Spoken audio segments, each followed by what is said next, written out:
বহুত ভাল লাগিছে ইমান দিনে হেল্থ চিটি ট্ৰিটমেণ্ট চলি আছিলে বহুত উন্নত মানৰ চিকিৎসা ইয়াতো হৈ আছিলে কিন্তু এটা ৰিপৰ্টৰ কাৰণে আমি ৰখিব লগা হ'ল পেণ্ডিং আছিলে তো যোৱাকালি ৰিপৰ্টটো আহিলে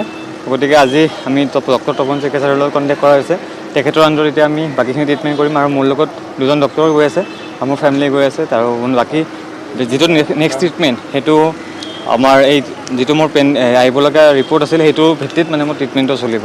আৰু মই সকলোকে ধন্যবাদ দিব বিচাৰিছোঁ অসমবাসী ৰাইজক ইমানখিনি ছাপোৰ্ট কৰাৰ বাবে আৰু মৰম দিবৰ বাবে। এতিয়া আপোনাৰ স্বাস্থ্য আগতকৈ কেনেকুৱা? আগতকৈ কেনেকুৱা পাইছে এইটো কওকচোন আপোনালোকে? মইতো বহুত বেটাৰ কাৰণ খোজকাঢ়িব পৰা নাছিলোঁ খাব পৰা নাছিলোঁ তো এতিয়া খাব পাৰিছোঁ আপোনালোকৰ কেৱল আশীৰ্বাদত আৰু অসমৰ যিমান শিল্পী আছে অসম চৰকাৰ গতিকে সকলোকে ধন্যবাদ দিব বিচাৰিছোঁ লগতে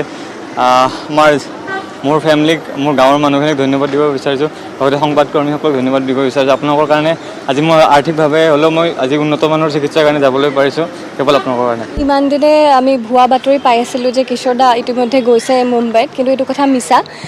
আজিহে তেওঁ গৈছে আৰু আজি আমি তেওঁক দেখি এনেকুৱা লগাই নাই তেওঁক সুস্থ যেনে লাগিছে ইমান বেছি ষ্ট্ৰং মেণ্টেলি তেওঁ মোৰ বিশ্বাস তেওঁ সঁচাই ভাল হৈ আহিব।